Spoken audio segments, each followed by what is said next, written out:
Bienvenidos a Economía en Breve número 156 con lo más relevante del entorno económico y un poco más. Comenzamos con el histórico inicio del juicio de impeachment al presidente Trump en el Senado de Estados Unidos, con los fiscales demócratas presentando sus acusaciones y con el equipo legal de Trump presentando su defensa. Me llamó la atención que los demócratas insistieron en señalar a Trump como un peligro para su país que debía ser removido del cargo, escalando la apuesta del proceso. La mayoría de los analistas da por hecho que los republicanos, que son mayoría en el Senado, defenderán a Trump, pero algunos señalan que el punto crucial de la batalla de los demócratas en estos momentos consiste en conseguir que haya más testigos y pruebas en el juicio, lo que permitiría tener información que perjudique a Trump y a los republicanos, y para ello están ejerciendo una fuerte presión sobre los senadores republicanos que son vulnerables en sus estados donde la opinión pública quiere ver más pruebas y testigos.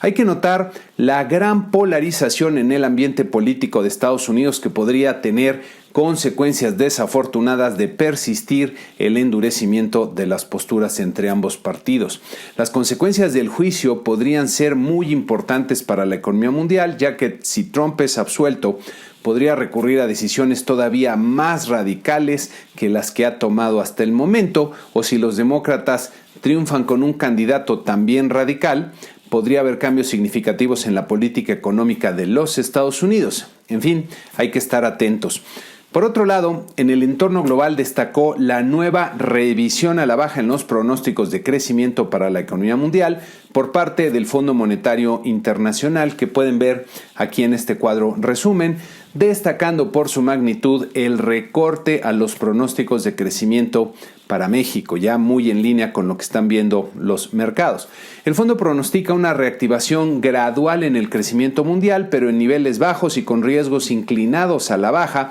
apuntando que los riesgos geopolíticos están aumentando, está creciendo la tensión social en algunos países y las tensiones comerciales podrían resurgir, recomendando que para ayudar a la reactivación los hacedores de política económica o policymakers no deben de hacer daño. ¡Wow! Con la recomendación, por cierto, y que deben coordinarse en asuntos multilaterales importantes, mantener posturas monetarias acomodaticias y que los países que tengan espacio fiscal deben utilizarlo para invertir en capital humano, es decir, en educación y en infraestructura que sea amigable con el medio ambiente. Son sus recomendaciones. Para terminar con el entorno global, el Banco Central Europeo, con Christine Lagarde ahora al frente, mantuvo sin cambio sus tasas de interés de referencia y su programa de compra de activos, tal como se esperaba. Adicionalmente, anunciaron una revisión a la estrategia y herramientas de su política monetaria para incluir temas como la estabilidad financiera, el empleo y la sostenibilidad del medio ambiente, que tradicionalmente no corresponden a la política monetaria. Pasando a México, en la primera quincena de enero se registró una inflación de 0.27% que resultó muy en línea con lo esperado en el mercado, pero si descontamos el 2017 cuando se liberaron los precios de las gasolinas, fue el incremento más fuerte desde el 2014 para un periodo similar. En este cuadro recortado del INEGI pueden ver el comportamiento de los principales componentes del índice al consumidor en la primera quincena del año, donde tanto el índice general como los componentes subyacente y no subyacente registraron una inflación mayor a la de los 2 años anteriores. La parte subyacente incluye los precios con comportamiento más estable y por lo mismo nos da una mejor idea de los niveles de inflación que pueden mantenerse por más tiempo. Dentro de este componente llama la atención el renglón de alimentos, bebidas y tabaco, que aumentó 0.86%, muy por arriba de los años anteriores y de lo que es usual, debido a los mayores impuestos sobre algunos productos como cigarrillos. En el conjunto no subyacente, que incorpora los precios más volátiles y estacionales, llama la atención la baja de 0.68% en el renglón de pecuarios, que se explica por la sobreoferta de pollo, principalmente ante un clima más benigno este invierno. Las tarifas autorizadas por el gobierno se incrementaron 1.16%, por arriba del ritmo de años anteriores. En esta siguiente gráfica pueden ver que la inflación general repuntó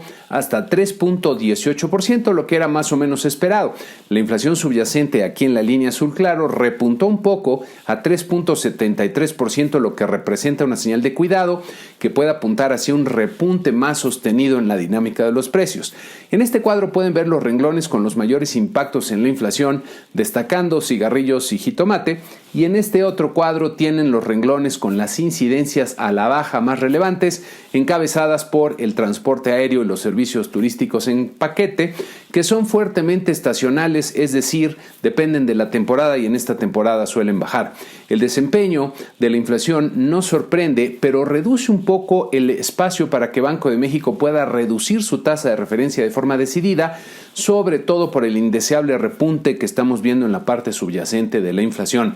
Ya veremos en su próxima decisión de política monetaria dentro de unas semanas cómo vieron estos resultados de la inflación y la lectura que están teniendo. Por otro lado, el indicador global de la actividad económica se contrajo 1.2% real anual en el mes de noviembre, sumando la sexta caída en el año, como pueden ver aquí en esta gráfica. La caída fue más pronunciada que la baja de 0.7% que esperaba el mercado, lo que revela que la actividad económica está más débil a lo previsto y que el crecimiento de todo el 2019 bien pudo haber sido negativo. En sus principales componentes, la industria se contrajo 2.1% real anual, mientras que los servicios lo hicieron en 0.7%, lo que resulta bastante inusual, destacando caídas de 7.4% en el comercio al por mayor, de 2.3% en educación y salud y de 1.9% en esparcimiento y actividades recreativas.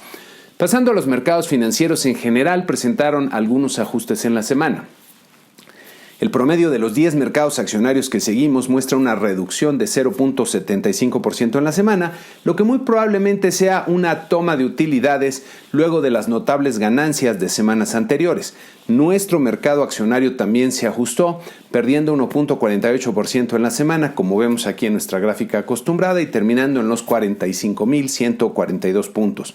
El peso se depreció 0.70% frente al dólar de Estados Unidos, terminando en 18.79, luego de presentar una baja significativa y algo de volatilidad en la semana precedente. Me parece que los niveles que estamos viendo en el tipo de cambio son atractivos para comenzar a hacer posiciones en dólares para aquellos que les gusta tener una buena diversificación en sus carteras de inversión. En la semana que inicia tendremos varios indicadores relevantes en México, destacando el primer avance del Producto Interno Bruto, que es la producción de todo el país, del cuarto trimestre del año, que nos permitirá ver si hubo contracción económica en el 2019 y todo parece indicar que sí la hubo. También tendremos las cifras de la actividad comercial de noviembre, la balanza comercial, finanzas públicas y actividad financiera, todos de diciembre y todos aportando elementos importantes para la lectura de la economía. Me parece muy importante ver cómo cerraron las finanzas públicas del año más allá de las metas fiscales, que muy probablemente se alcanzaron. Habrá que ver el ritmo de la recaudación, ya que de ello puede depender más adelante la calificación de la deuda soberana del país. Si los ingresos tributarios vienen por debajo de lo previsto en el programa económico del gobierno, lo que ocurre cuando la economía tiene un desempeño más débil al anticipado, entonces tendrían que realizarse ajustes adicionales al gasto público para no comprometer las metas fiscales de este nuevo año que inicia. El problema es que luego de los recortes realizados en este año que terminó, parece no haber mucho espacio para seguir recortando sin que esto genere consecuencias negativas en los servicios que presta el sector público. Mucho se habla de una reforma fiscal para incrementar la recaudación y poder atender las demandas sociales, pero incrementar la cantidad de recursos que el gobierno utiliza de la economía es contraproducente si por otro lado se despilfarran los recursos en proyectos que no tienen una clara rentabilidad social o se constriñe el crecimiento de la actividad económica. Así, nada fácil la tiene la Secretaría de Hacienda, ya que se requiere reactivar el crecimiento económico a ritmos más sólidos, lo que a su vez requiere de una reactivación sustancial de la inversión y el consumo privado. La notable caída de la inversión y la debilidad del consumo privado que ya hemos comentado con anterioridad reflejan una seria afectación a la confianza de las empresas y consumidores que habría que comenzar a restablecer con acciones consistentes de política pública. Mientras más nos tardemos en ello, la economía seguirá débil, al igual que la recaudación tributaria, lo que aumenta el riesgo de una baja en la calificación de la deuda y de las consecuencias negativas que esto puede implicar. Por otro lado, las cifras de la balanza comercial nos permitirán ver si las exportaciones manufactureras continuaron bajando, lo que apuntaría a un menor ritmo en la actividad industrial de Estados Unidos,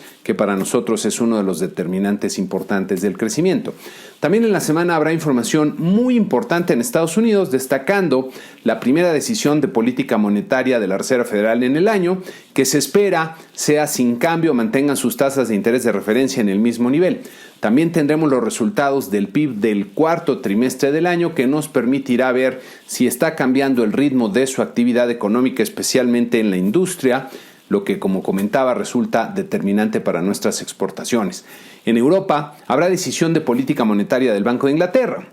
Y con eso terminamos este programa número 156 con la invitación a que si el comentario les gustó y les pareció útil, que le den like, que se suscriban al canal y que compartan el comentario entre aquellos a los cuales también consideran que les puede ser de utilidad. Muchas gracias y muy buena semana.